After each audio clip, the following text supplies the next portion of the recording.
Assalamualaikum warahmatullahi wabarakatuh. Kepada kaum muslimin yang insya Allah dirahmati Allah, berikut ini adalah jadwal kajian rutin Masjid Al-Furqon dan Puri berbagi sedekah sayur dan lauk yang insya Allah akan kami adakan setiap hari Rabu. Jazakumullah khairan katsiro, barakallahu fikum, wassalamualaikum warahmatullahi wabarakatuh. Bismillahirrahmanirrahim. Assalamualaikum warahmatullahi wabarakatuh.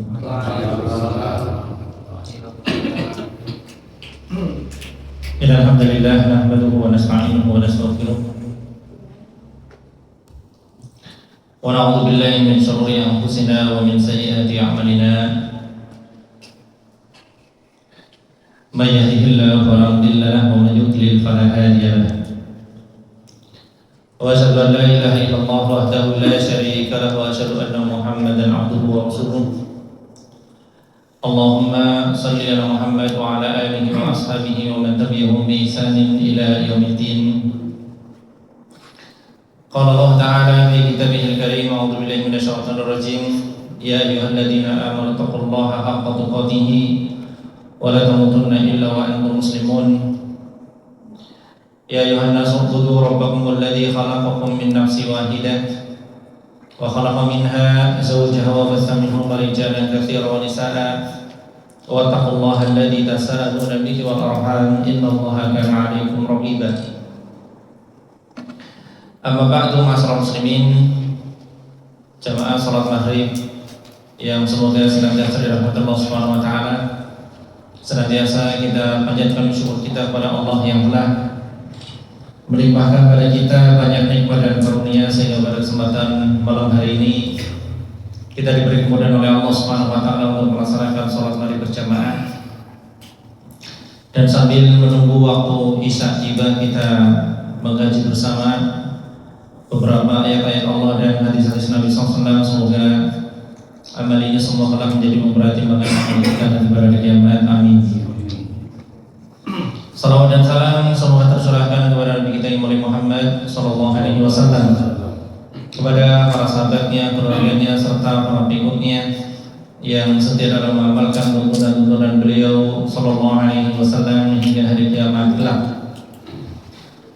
Ma'asyiral muslimin yang dirahmati Allah Subhanahu wa taala, sebelum kajian dimulai ya, masih dalam suasana Syawal ya, kami ucapkan taqabbalallahu minna wa minkum minal aidin wal faizin ya, mohon maaf lahir batin. Semoga Allah Subhanahu wa taala menerima amal ibadah puasa kita ya, tarawih kita dan ibadah-ibadah lain ya, dan semoga kita juga senantiasa istiqomah ya, setelah Syawal dan juga bulan-bulan berikutnya ini istiqomah hingga akhir hayat kelak. Amin. Ma'asyiral muslimin yang dirahmati Allah Subhanahu wa taala, insyaallah pada kesempatan malam hari ini ya, yang baik ini kita akan mengkaji tentang keutamaan salat ya. Namun sebelum kita masuk pada pembahasan inti ya, kita akan membahas dulu tentang sejarah salat ya. Sejarah salat, bahwasannya salat ini bukan hanya syariatnya Nabi Muhammad saja. Ya, salat ini ibadah yang agung, ibadah yang mulia, sehingga salat ini disyariatkan terhadap nabi-nabi terdahulu. Ya, banyak sekali dalil ya bahwasannya salat ini juga Allah syariatkan kepada nabi-nabi dan rasul terdahulu, artinya nabi-nabi dan rasul sebelum Nabi sallallahu alaihi wasallam. Di antaranya Nabi Ibrahim pernah berdoa ya, ketika Nabi Ibrahim menghijrahkan istrinya Hajar bersama putranya Ismail ke mana? Mekah ya. Karena sebelumnya Hajar dan Sarah, kedua istri Ibrahim ini tinggal di Palestina ya. Namun ketika Hajar bisa memberikan keturunan kepada Ibrahim, sementara Sarah istri pertamanya malah belum ya, akhirnya Sarah cemburu ya, dan ingin melukai Hajar, sehingga Allah perintahkan kepada Ibrahim agar menghijrahkan Hajar. Padahal dulu yang memerintahkan Ibrahim agar menikahi Hajar adalah Sarah sendiri. Ya, Sarah sendiri. Ya. Artinya Sarah sudah menikah cukup lama dengan Ibrahim, belum punya keturunan, ya. Maka Sarah perintahkan kepada suaminya Ibrahim agar menikah dengan Hajar, ya siapa tahu setelah itu punya keturunan. Ternyata betul, setelah menikahi Hajar dan punya keturunan, malah Sarah cemburu dan ingin melukai, sehingga Allah perintahkan kepada Ibrahim agar menghijrahkan Hajar, ya, sehingga dibawalah Hajar ke negeri yang jauh dari Palestina, yaitu negeri Mekah. Ya. Setelah Hajar dan Ismail ditempatkan di negeri Mekah, ya, dan Mekah ketika itu ya sampai sekarang adalah negeri yang gersang. Negeri yang gersang. Begitu sampai hanya dibekali beberapa liter air, ya, dan juga beberapa butir kurma, langsung ditinggal. Ya, padahal Mekah negeri yang gersang dan tidak ada penduduknya. Ini luar biasa, ya. Makanya ketika Ibrahim mulai berpaling mau balik ke Palestina, ya, Hajar bertanya kepada Ibrahim, "Wahai Ibrahim, engkau serius, ya, mau meninggalkan kami berdua di negeri yang gersang seperti ini?" Sampai Ibrahim tidak dijawab, tetap jalan. Ya, ditanya lagi, "Wahai Ibrahim, engkau serius akan meninggalkan kami berdua di sini?" Tetap, ya, tidak dijawab. Sampai ketiga kali, sampai keempat kali, baru Hajar bertanya, ya, merubah pertanyaannya, "Allahu amaraka bihadza?" Apakah Allah yang memerintahkan engkau seperti ini, meninggalkan saya dan anakmu ini di sini? Baru Ibrahim jawab, "Iya, ini perintah Allah." Ya, maka dengan penuh keyakinan Hajar mengatakan, "Idzan la yudayyi'unallah." Ya. Kalau kayak gitu, Allah tidak mungkin menyia-nyiakan kami. Pasti ditolong oleh Allah. Kalau ini adalah perintah Allah. Ya udah, akhirnya Ibrahim pergi, ya, menjauh, ya, dari negeri Mekah, bahkan pulang ke Palestina. Ini luar biasa, ya, tawakalnya Hajar. Ya, ini kalau ibu-ibu kayak gitu gimana? Ibu-ibu diajak jalan suaminya ke Pangandaran, pulang dari Pangandaran diturun di alas Kupang Kampung. Kira-kira tanya apa, Bu? "Pak, bener ini serius?" Diturunin di sini. Ya. Mungkin ya, tapi habis itu sampai rumah pulang diamuk suaminya. Ya. Ini, ya, setelah itu tadi, setelah Ibrahim pulang, ya, ke Palestina, dan pandangan jauh, ya, setelah pandangan Ibrahim hilang, ya, artinya Hajar sudah tidak melihat Ibrahim juga sudah tidak melihat Hajar, maka Ibrahim balik badan, naik ke tempat yang bukit, ya, gundukan tanah agak tinggi, ya, kemudian menghadap kota Mekah. Ibrahim berdoa kepada Allah Subhanahu wa taala, apa? Di dalam surat Ibrahim, ya, "Rabbana inni askantu min dzurriyyati biwadin ghairi dzi zar'in." Ya Rabb, saya tinggalkan, ya, istriku dan anak keturunanku biwadin ghairi dzi zar'in, di lembah yang gersang, yang tidak ada tanamannya. Ya. Ninda baitikal muharram, ya, tapi di sisi apa? Masjidil Haram, ya, cuma ketika itu Ka'bah kan sudah hancur, ya. Ka'bah ini dibangun oleh Nabi Adam, hancur ketika banjir bandang Nabi Nuh, dan nanti setelah Ismail dewasa dibangun kembali oleh Ibrahim bersama putranya Ismail. Ya. Apa doa Ibrahim berikutnya? "Rabbana liyuqimus shalah." Ya Rabb, ya, saya tempatkan anak keturunanku di dekat Masjidil Haram agar mereka, anak keturunanku, bisa mendirikan sholat, ya, bisa mendirikan sholat. Ini dalil, ya, bahwasanya syariat sholat ini juga ada pada Nabi Ibrahim alaihis salam. Ya. Kemudian juga di dalam doa yang lain, ya, masih dalam surat Ibrahim, ya, Nabi Ibrahim juga berdoa, "Rabbij'alni muqimas sholat. Wa min dzurriyyati, ya Rabb jadikan aku ini orang yang termasuk menegakkan sholat.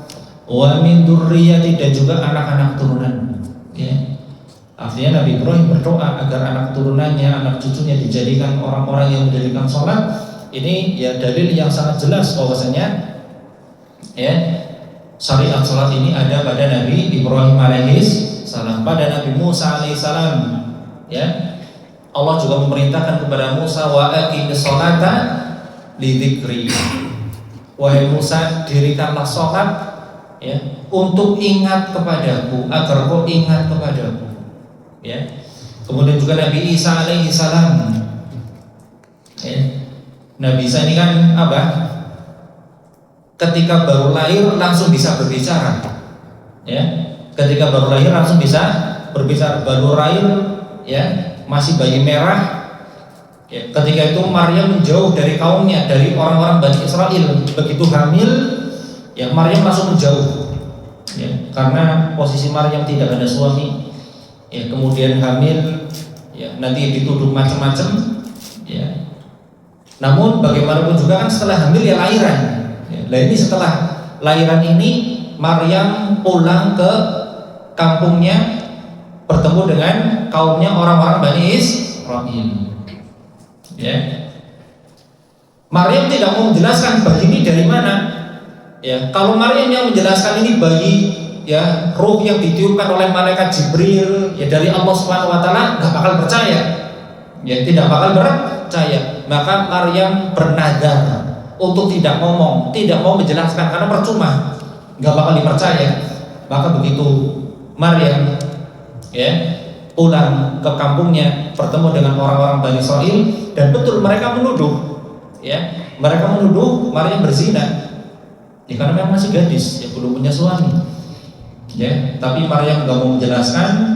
Ya, Maryam hanya mengatakan wa asyarat ilaihi. Maryam mengatakan kepada orang-orang Bani Israil, tanya nih bayi saya. Ya, tanya anak saya yang baru lahir ini, Isa. Ya, mereka mengatakan kaifa nukallimu man kana fil mahdi sabiyya. Bagaimana kami bisa bicara sama anak yang masih kecil? Ya, ternyata dengan mukjizat dari Allah Subhanahu wa taala Nabi Isa bisa berbicara. Qala inni abdullah. Ya, saya ini adalah hamba Allah. Adaniyal kitab, yang diberi Alkitab Injil. Wa ja'alan nabiyya, dan menjadikanku sebagai seorang nabi. Wa ja'alani mubarakan aina ma kuntu, dan menjadikan aku ini berkah dimanapun saya berada. Kemudian apa? Wa awsani bis sholati was zakah, dan Allah memberikan wasiat kepadaku agar aku menegakkan sholat, mendirikan sholat dan membayar zakat. Ya, ini artinya syariat sholat ya, termasuk juga tadi syariat zakat juga ada pada syariatnya Nabi Isa alaihissalam. Ya, syariatnya Nabi Isa alaihissalam. Ya. Lah kemudian bagaimana sholatnya mereka, para nabi-nabi terdahulu? Wallahu a'lam, tidak ada riwayat yang detail. Ya, tidak ada riwayat yang detail dari Al-Quran maupun Sunnah yang menjelaskan bagaimana syariat sholat Nabi Ibrahim, syariat sholat Nabi Musa tadi, ya, syariat sholat Nabi Isa, ya, bahkan termasuk syariat sholat Nabi Yunus. Ya, ketika apa? Nabi Yunus dimakan ikan paus. Ya, Nabi Yunus apa? Dikatakan oleh Allah Subhanahu wa taala, laula annahu kana minal musabbihin. Ya. Kalau Nabi Yunus ini bukan termasuk orang yang selalu bertasbih, lala bisa fi batni ila yaumi yub'atsun. Nabi Yunus akan tetap di perut ikan paus sampai hari kiamat. Ya. Tafsiran para ulama ketika tadi Allah berfirman falaula annahu kana minal musabbihin, kalau Nabi Yunus bukan termasuk orang yang selalu bertasbih. Ya, di antara tafsiran Ibnu Abbas yang dimaksud tasbih di sini adalah sholat. Artinya Nabi Yunus orang yang senantiasa menegakkan sholat. Ya, sehingga ketika dimakan ikan paus Allah berikan pertolongan, ya Allah pinggirkan ikan paus dan kemudian memuntahkan Nabi Yunus alaihissalam dan selamat. Ya, ini juga isyarat ya kepada kita ketika kita mendapati kesulitan masalah dalam hidup kita, insya Allah ada solusi, insya Allah ada jalan keluar. Ya, salah satunya adalah dengan selalu menegakkan sholat. Ya, ketika kita lapang, ketika badan kita sehat, ketika rezeki lapang, ketika urusan mudah, banyak-banyak ibadah. Ya, banyak-banyak ibadah, banyak-banyak ingat kepada Allah, sedekahnya diperbanyak. Nanti ketika kita jatuh, barangkali sakit, ya, barangkali rezeki jadi seret, Allah ingat kita. Ya, Allah ingat kita sebagaimana tadi ya yang terjadi pada Nabi Yunus alaihissalam. Ya.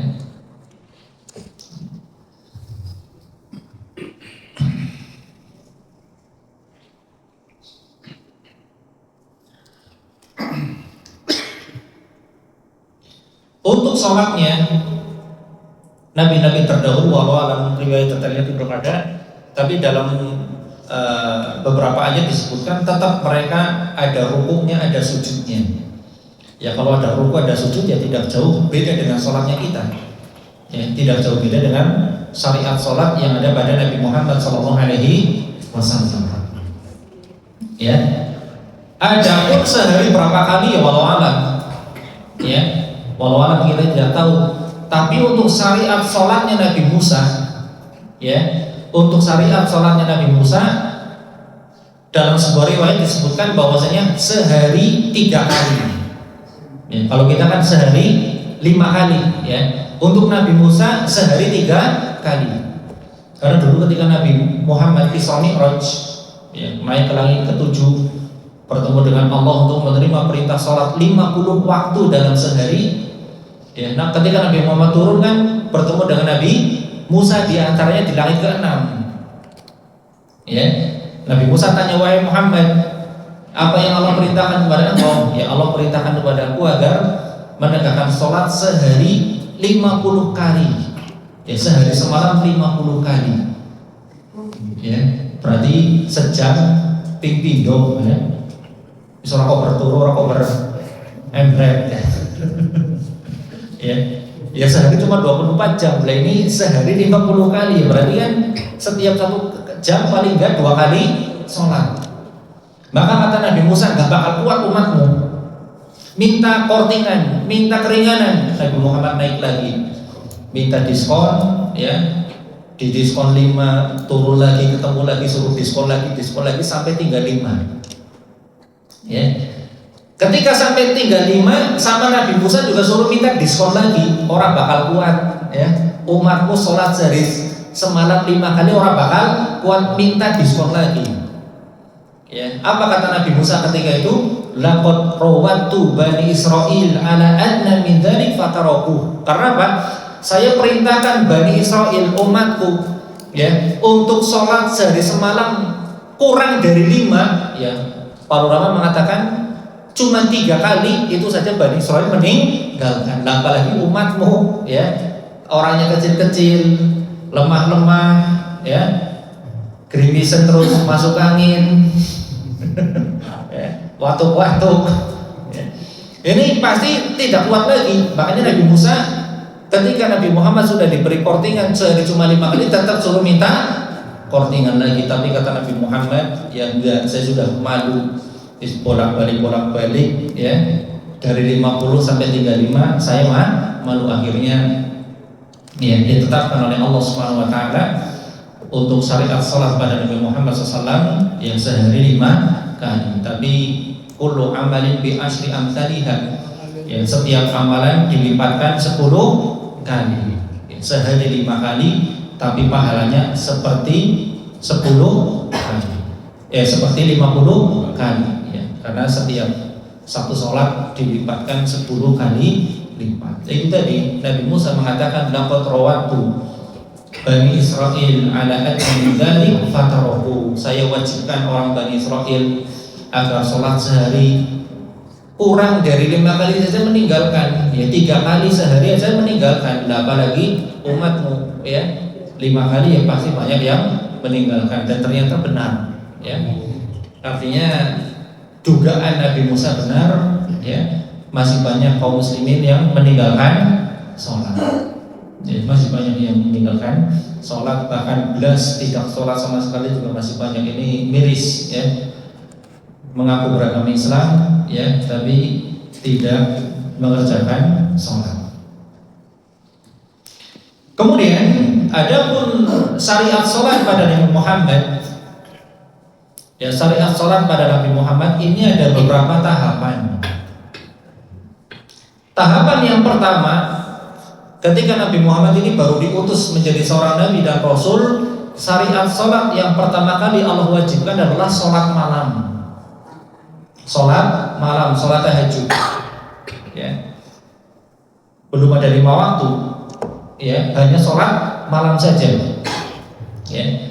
Makanya di dalam surat Al-Muzammil ini diantara surat yang pertama kali turun, ya. Surat Al-Alaq 1-5, kemudian ada Al-Mudaththir, diantaranya juga Al-Muzammil. Ini surat yang awal-awal turun kepada Nabi SAW ketika baru diangkat menjadi seorang nabi dan rasul. Ya ayyuhal muzammil, wahai orang yang berselimut, qumil laila illa qalilan, ya, bangunlah, ya, dirikanlah sholat meskipun hanya sedikit, ya, setengah malam atau sepertiga malam atau kurang dari itu, ya terserah, ya, mau ditambah atau dikurang terserah, ya. Dengan turunnya surat Al-Muzammil ini, ya, Allah wajibkan kepada Nabi Muhammad untuk menegakkan sholat malam, sholat tahajud, termasuk juga kepada umatnya, ya, termasuk pada umatnya. Para ulama mengatakan kenapa Nabi Muhammad, ya, diwajibkan oleh Allah Subhanahu wa taala untuk mengerjakan sholat malam ketika itu, ya, ini sebagai cas iman, ya, sebagai cas iman, ya. Malam hari imannya dicas karena untuk menghadapi berbagai macam ujian dan cobaan di siang hari, ujian dan cobaan dakwah. Ya, kita tahu Nabi Muhammad, ya, di dalam berdakwah luar biasa, apalagi di awal-awal dakwah, ya, dimusuhi oleh pamannya, bahkan oleh menantunya, ya, oleh kerabat-kerabatnya, orang-orang Quraisy dimusuhi, dimaki-maki, dikatakan orang gila, tukang sihir, macam-macam, ya. Ini kalau nggak kuat ditinggalkan dakwah, ya. Sehingga apa? Allah wajibkan kepada Nabi Muhammad sholat malam sebagai cas iman di malam hari agar kuat nanti menghadapi berbagai macam ujian dan cobaan di siang hari. Makanya kita juga sebisa mungkin jangan meninggalkan sholat malam. Kita banyak godaan, kita banyak ujian di siang hari, ya, ujian keluarga, ujian dalam pekerjaan, ujian di lingkungan masyarakat, macam-macam, ujian menghadapi anak-anak. Agar kita kuat menghadapi berbagai macam ujian tadi, upayakan kita juga jangan meninggalkan sholat malam. Meskipun ya barangkali masih belum terbiasa, ya, sholat witirnya saja, ya, 3 rakaat witir, atau mungkin 1 rakaat witir nggak masalah. Ya, kalau sekarang subuhnya kan jam berapa? 4:30 lah, ya. Jam 4 sudah bangun untuk MCK, wudhu, ya, barangkali tinggal jam 4:15 witir 3 rakaat cukup, atau mungkin ya 1 rakaat cukup untuk pemula yang nyicil. 1 rakaat rutin, nanti nambah 3 rakaat rutin, tambah 2 rakaat jadi 5. Jangan ditinggalkan. Mungkin barangkali belum bisa sepertiga malam, di awal malam nggak apa-apa.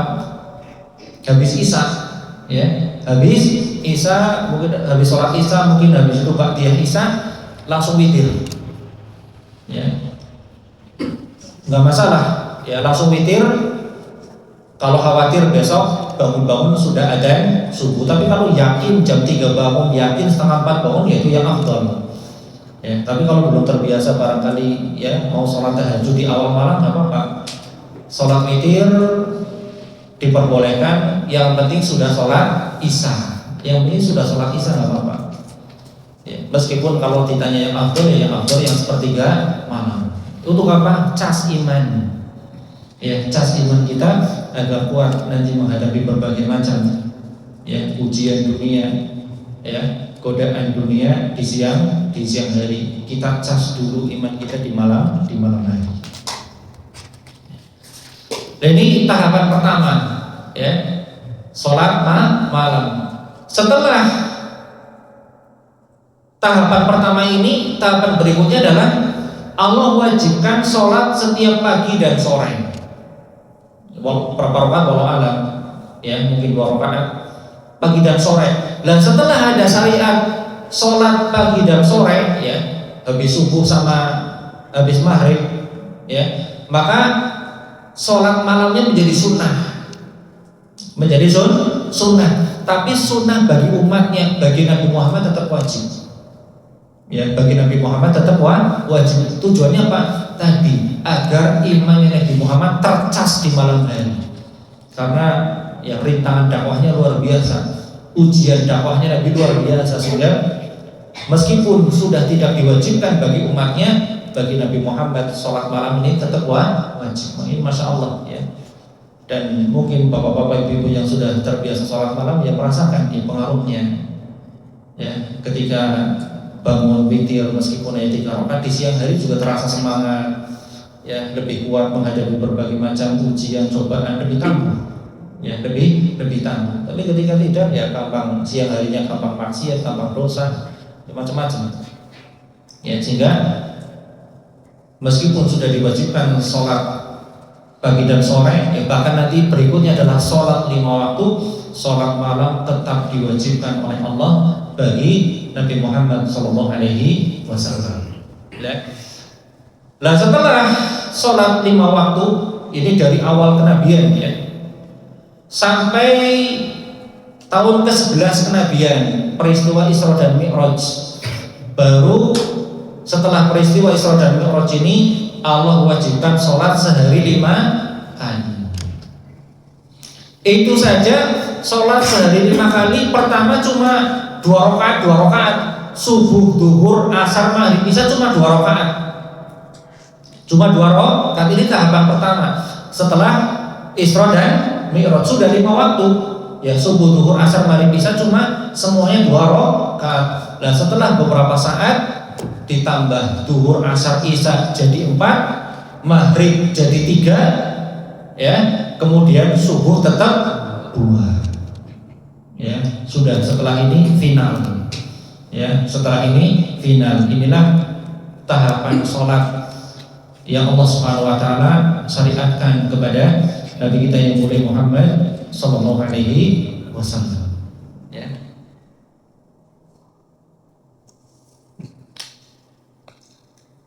Ya, sholat subuh 2 rakaat tetap, juga sholat di dalam safar, ya. Sholat di dalam safar juga tetap 2, ya. Makanya ketika bapak ibu sedang safar, misalnya kemarin mudik keluar kota, ya, disunahkan untuk di qashar yang 4, ya. Yang 4 jadi 2, yang 2 tetap 2, bukan yang 2 jadi 1. Yang 3 juga tetap 3, bukan 1,5, ya. Ya. Hanya yang 4 jadi 2, yaitu duhur, asar, dan isya, ya. Meskipun di qashar pahalanya tetap, ya, karena ada sebagian orang yang ketika safar gak mau qashar, tetap 4, ya, khawatir bahwa pahalanya dikurangi, ya, karena yang 4 jadi 2, bukti pahalanya kurangi, enggak. Meskipun kita, ya, ketika safar sholat kita qashar yang 4 jadi 2, pahala tetap seperti kita sholat 4. Nabi mengatakan idza maridul abdu aw safara kutiba lahu ma kana sahihan muqiman. Apabila seorang hamba sedang safar atau sedang sakit sehingga sholatnya di qashar, yang sakit yang biasa berdiri jadi duduk, yang kadang duduk berbaring, kata Nabi, kutiba lahu ma kana sahihan muqiman, tetap dicatat pahala sholat seperti ketika dia mukim dan seperti ketika dia sehat. Ya, bahkan qobliyah ba'diyah ketika sedang safar juga sunnahnya ditinggal, kecuali qobliyah subuh, sholat fajar. Ini Nabi nggak pernah meninggal meskipun sedang safar, sama sholat witir. Ya, Ini tadi pentingnya sholat witir ya, sampai Nabi tidak meninggalkan meskipun sedang safar. Ya. Qobliyah duhur, ba'diyah duhur, ba'diyah maghrib, ba'diyah isya ditinggal. Tapi meskipun ditinggal tetap dicatat mendapatkan pahala, dengan catatan kita juga tidak pernah meninggalkan kalau kita mungkin. Ya, kita biasa misalnya habis maghrib, habis isya, habis sholat langsung sholat 2 rakaat misalnya. Ini kalau nanti safar kita tinggal, sholat ini nggak kita kerjakan, cuma wajibnya kok. Tapi pahalanya tetap, ya, pahalanya tetap Allah ya, berikan kepada kita, karena ya tadi ketika kita sedang mungkin kita juga tidak pernah meninggalkan. Ya. Dan itulah juga makna firman Allah di dalam surat At-Tin ya, wa tini wa zaitun ya. Wa turi sinin, sampai firman Allah laqad khalaqnal insana fi ahsani taqwim, sungguh kami ciptakan manusia dalam sebaik-baik ciptaan, itu masa muda. Ya. Tsumma radadnahu asfala safilin, kemudian kami kembalikan manusia tadi pada seburuk-buruk keadaan, itu masa tua. Ya. Illal ladzina amanu wa amilus sholihat, kecuali orang yang di masa mudanya dia beriman dan beramal soleh. Apa kata Allah? Falahum ajrun ghairu mamnun, dia akan mendapatkan pahala yang tidak terputus. Maksudnya apa?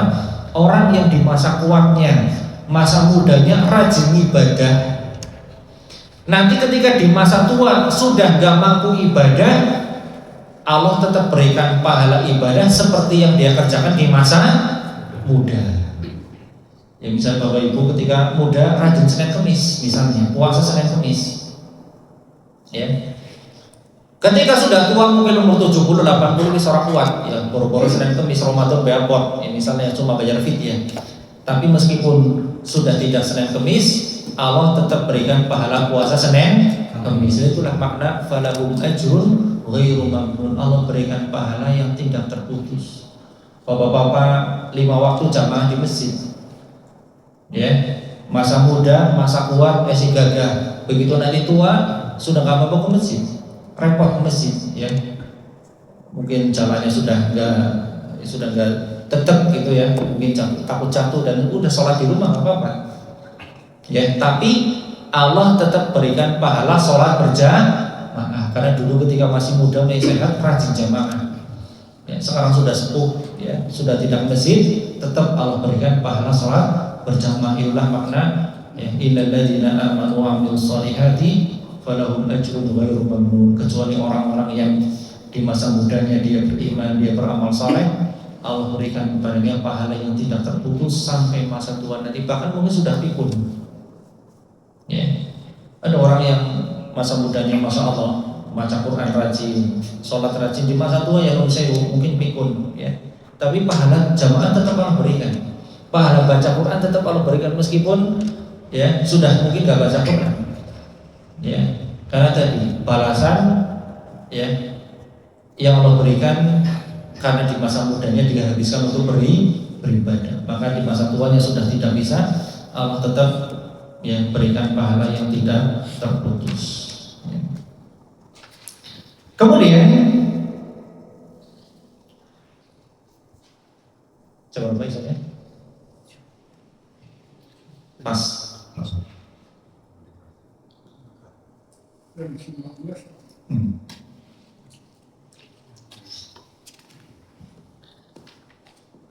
Ketika Nabi SAW sholat di Mekah ya sebelum hijrah, maksudnya ketika Nabi belum hijrah ke Madinah, Nabi ketika itu sholatnya menghadap ke utara, ya menghadap ke utara. Berarti kalau di posisi Ka'bah ya antara Hajar Aswad dan Rukun Yamani, ya biar menghadap ke utara, berarti menghadap ke Ka'bah sekaligus juga menghadap ke Baitul Maqdis. Urutannya kan Ka'bah ini kalau dilihat dari peta di atas ya, Mekah, Madinah, kemudian Baitul Maqdis. Artinya Nabi ingin menghadap ke Ka'bah sekaligus menghadap ke Baitul Maqdis, sehingga posisi sholatnya di utara, di sebelah ya, di selatan Ka'bah. ya, menghadap ke utara. Lah setelah Nabi Muhammad hijrah ke Madinah, otomatis kan nggak bisa ya, karena tadi kan posisinya Mekah, Madinah, dan Baitul Maqdis Palestina. Setelah Nabi hijrah ke Madinah kan nggak bisa. Kalau mau menghadap Ka'bah ya berarti membelakangi Baitul Maqdis. Kalau menghadap Baitul Maqdis berarti membelakangi Ka'bah. Ya. Lah maka setelah Nabi hijrah ke Madinah, justru Allah perintahkan kepada Nabi Muhammad agar sholatnya menghadap Baitul Maqdis, berarti membelakangi Ka'bah. Para ulama mengatakan kenapa Allah memerintahkan Nabi Muhammad untuk sholat menghadap Baitul Maqdis? Ya, karena di Madinah ketika itu banyak orang Yahudi. Ya, maksudnya untuk apa? Takliful qulub, untuk siapa tahu bisa melunakkan hati orang Yahudi dan mereka tertarik dengan Islam. Ya, ternyata tidak menjadikan mereka tertarik dengan Islam meskipun sholatnya Nabi menghadap Baitul Maqdis, karena Baitul Maqdis ini kiblatnya orang Yahudi. Ya, kiblatnya orang Yahudi. Ternyata tetap tidak. Ya. Maka setelah Nabi Muhammad di Mekah sekitar 17 bulan atau 18 bulan, Nabi Muhammad sering berdoa kepada Allah agar kiblatnya dirubah saja ke Mekah, ke Ka'bah. Qad nara taqalluba wajhika fis sama. Ya, kami melihat hatimu wahai Muhammad menghadap ke langit. Ya, berdoa agar kiblatnya dihadapkan ke Ka'bah. Ini setelah 18 bulan turun ayat tadi surat Al-Baqarah. Kemudian Allah mengatakan fawalli wajhaka satral masjidil haram. Sekarang hadapkanlah wajahmu ke Masjidil Haram. Dan setelah 18 bulan ini ya, Nabi merubah kiblatnya yang tadinya Baitul Maqdis ke Masjidil Haram setelah 18 bulan. Ya. Dan sholat yang pertama kali dikerjakan oleh Nabi menghadap Masjidil Haram adalah sholat duhur ketika itu. Ya, pas ketika Nabi sedang takziah, ada seorang sahabat yang meninggal di kabilah Bani Salimah. Nabi takziah ke sana sekaligus sholat di masjid kabilah Bani Salimah. Ya, yang sekarang masjidnya terang menjadi Masjidul Qiblatain. Ya, yang mungkin Bapak Ibu yang pernah haji umroh, ya barangkali ada Siti tur ke sana ya, Masjid Qiblatain. Itu ya, karena waktu itu Nabi sedang sholat duhur. Di rakaat kedua Nabi masih menghadap ke Baitul Maqdis. Turun ayat tadi di tengah-tengah sholat lagi rakaat kedua, ya, turun ayat fawalli wajhaka satral masjidil haram. Sekarang hadapkan wajahmu ke Masjidil Haram. Maka di rakaat kedua Nabi merubah kiblatnya. Ya, yang tadinya ke Baitul Maqdis ke Masjidil Haram di tengah-tengah sholat. Ya, kalau sana Ka'bah ibaratnya sana Baitul Maqdis, itu kan berarti kiblatnya Nabi ke sana. Nabi lagi sholat jamaah ke sana, dan ini para sahabat berarti kepriwe balik kayak ya, balik kanan kan harus balik kanan gitu ya. Yang tadinya kiblatnya ke sana jadi ke sana. Nabi posisi sholat di sana, maka Nabi balik kanan, puter ya, balik kanan kemudian nembus jamaah. Ya, yang tadinya belakang masjid ya, belakang masjid jadi depan. Nabi balik kanan kemudian nembus shaf sampai berdiri di paling ya, menjadi paling belakang ya, paling depan ya. Para sahabat juga balik kanan, kemudian melanjutkan rakaat ketiga dan rakaat keempat dalam kondisi sudah menghadap ke Masjidil Haram. Rakaat 1-2 menghadap Baitul Maqdis, rakaat 3-4 menghadap mana? Masjidil Haram. Ya. Ini setelah 18 bulan kurang lebih ya, Nabi sholat menghadap ke Baitul Maqdis. Ya, ini makanya masjidnya sekarang yang terkenal menjadi Masjidul Qiblatain. Ini masjidnya dulu kabilah Bani Salimah ya, termasuk kabilah yang paling pinggir di kota Madinah, yang paling jauh dari kota Madinah, artinya dari pusat kota Madinah. Makanya mereka dulu juga pernah rencana kepengen pindah ya, kepengen bedol desa itu satu kabilah pindah seluruhnya ke tempat yang dekat dengan Masjid Nabawi, tapi dilarang oleh Nabi, ya. Dan dikatakan oleh Nabi, diyarakum tuktabu atharukum, ya, perjalanan kalian dari rumah ke masjid, ya, setiap langkahnya dicatat sebagai satu pahala. Langkah pertama menghapuskan dosa, langkah kedua mengangkat derajat.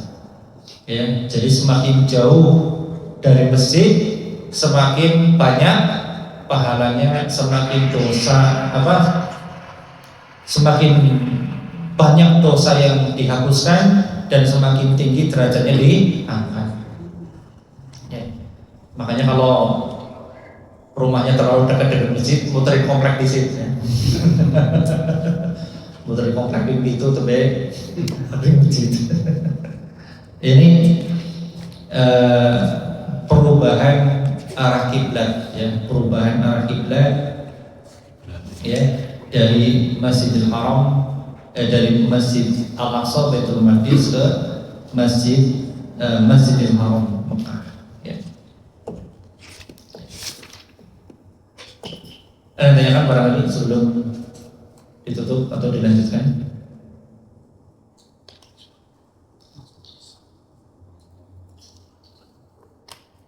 Gak ada? Itu tadi Masjid Kiblatain ya? Masjid Kiblatain. Sekarang namanya Masjid Kiblatain. Ya, sekarang namanya Masjid Kiblatain. Dulu masjidnya kabilah Bani Salimah. Ya, dulu masjid kabilah Bani Salimah. Ya.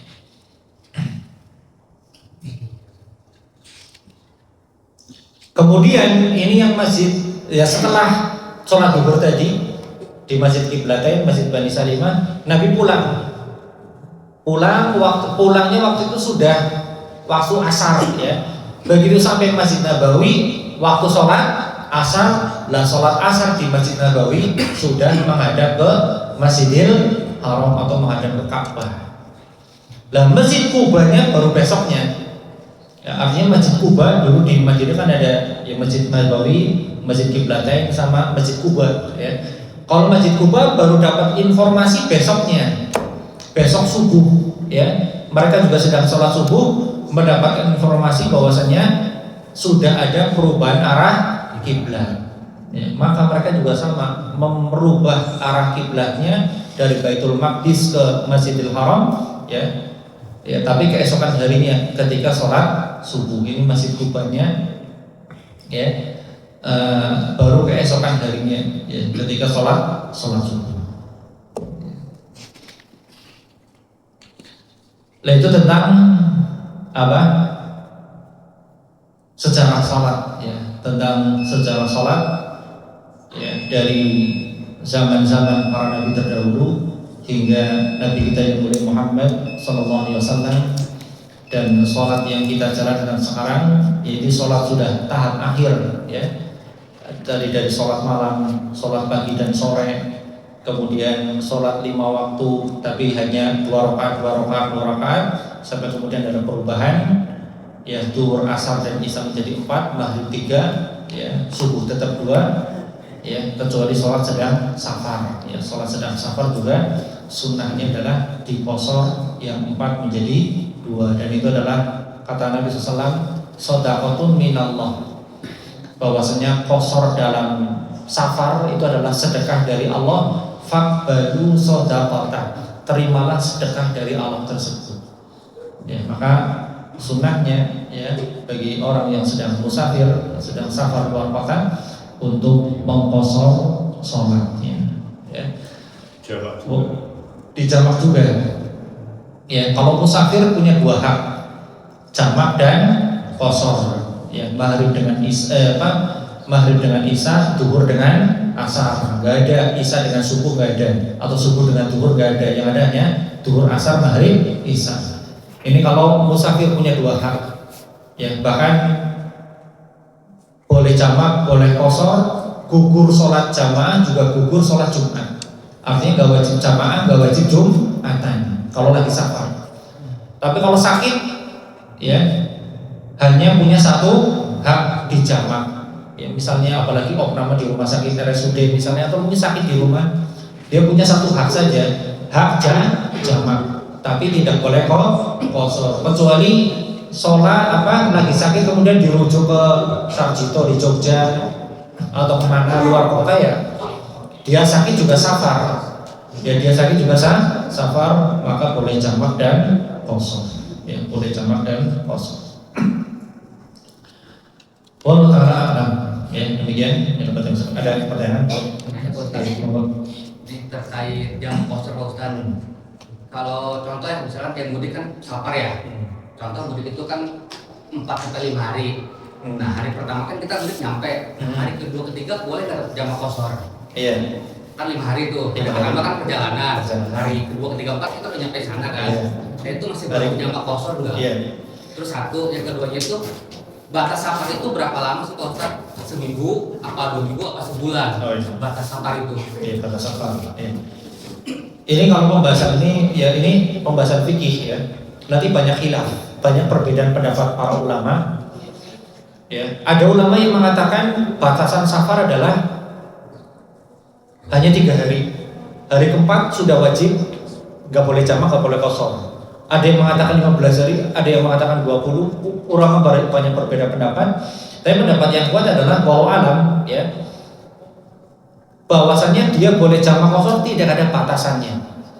Selama tidak ada niat mukim, maka dia boleh menjamak dan mengqasar. Contohnya apa? Orang mudik. Orang mudik kan gak ada niat mukim, artinya mungkin bapak-bapak misalnya aslinya Sumatera gitu ya. Karena mudiknya jauh, di sana mungkin 10 hari, 20 hari barangkali ya. Tapi gak ada niat mukim, nanti sudah puas di sana ya balik lagi ke Cilacap meskipun aslinya orang tuanya Sumatera misalnya. Maka selama 20 hari dia boleh punya hak jamak dan qasar. Ya, tidak ada batasannya selama tidak ada niat mukim. Beda dengan orang kalau sudah ada niat mukim, misalnya apa? Orang kuliah. Anak kita kuliah di Jogja misalnya.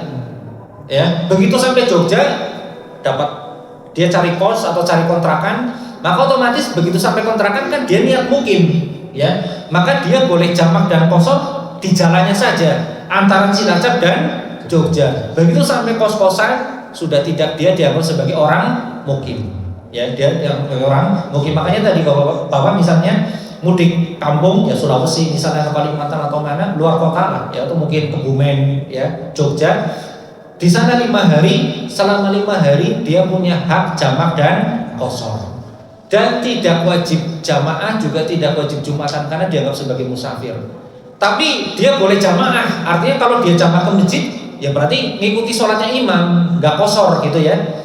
Kecuali sholat duhur dia jamaah 4 rakaat, nanti mau dijamaah sekali dengan asar, asarnya baru 2 rakaat. Tapi kalau enggak lah, saya kok masjidnya juga dekat rumah, dia 5 waktu ke masjid, ya nggak apa-apa, karena jamaah ya berarti dia mengikuti imam. Tapi kalau sholat sendirian di rumah atau sampai masjid sudah bubar, maka dia boleh mengqasar sholatnya yang 4 jadi 2 dan tidak ada batasan. Selama tidak ada niat mukim, ya niatnya pulang ke Cilacap karena rumahnya sudah di Cilacap menetap, maka selama dia di kampung mau 5 hari, 10 hari, 20 hari boleh jamak dan qasar. Karena Nabi dulu ketika di Tabuk Nabi ketika perang Tabuk ini kalau sekarang di Yordan ya. Perjalanan Tabuk dulu 15 hari. Nabi ke Tabuk 15 hari, pulang 15 hari, berarti kan sebulan. Mukim di Tabuk 20 hari. Nabi selama 50 hari jamak qasar. Selama 50 hari. Ya, makanya pendapat yang kuat walau alam adalah bahwasanya selama tidak ada niat mukim maka berlaku hukum safar.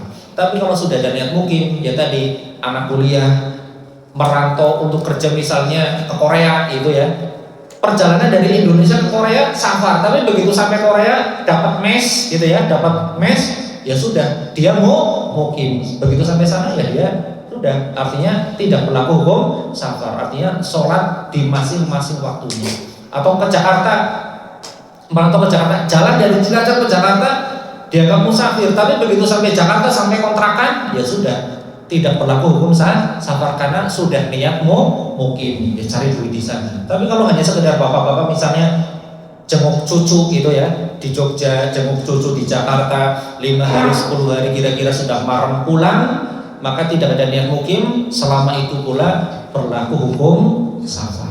Ya, selama itu pula berlaku hukum safar, sebagaimana Nabi tadi sampai 50 hari di Tabuk, Nabi jamak kosong, Nabi jamak dan kosong. Allah Ta'ala alam bisawab. Tapi ini banyak khilaf, nanti mungkin bisa jadi ustadz lain ditanya jawabannya beda. Ya karena memang ya masalah fikih banyak khilaf. Makanya saya juga tidak pernah memaksa harus kayak gini, enggak. Ya karena memang ya belajar fikih harus lapang dada ya. Kita berbeda dengan saudara kita itu sudah hal biasa dalam masalah fikih ya. Allah Ta'ala alam bisawab. Ada lagi? Cukup? Ya, demikian yang kita sampaikan. Mohon maaf.